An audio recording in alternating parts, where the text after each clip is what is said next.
fastest growing sports organization in history. And now UFC is on a hiring spree. This despite a stalled economy. How have they done it? How do they do it? And what can President Obama perhaps learn from the UFC about creating jobs? Shut the door and get it done.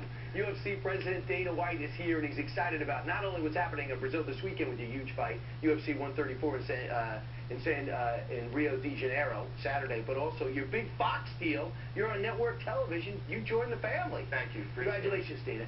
Tell us what you bought and tell us what you have.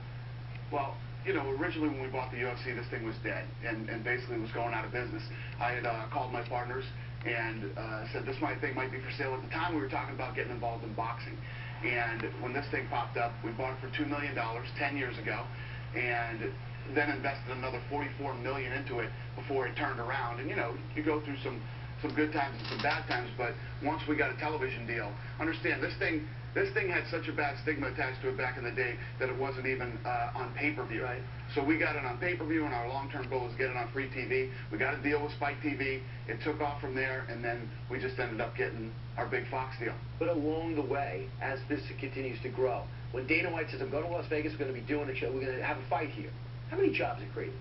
Well, not only how many jobs are created, but how many people do we touch? See, the UFC, when we roll into a city, people come from all over the world. This is an international event.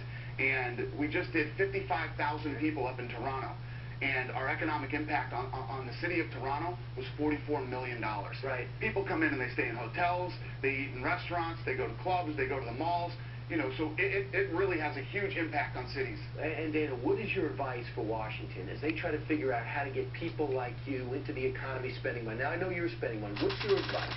Yeah, well, it's all about capital. Anybody who wants, there's a lot of creative, smart people out there. Right. And with a lot of ideas to start businesses. I mean, look at ours. Where are they, though? They're out there. They need the capital to be able to do it.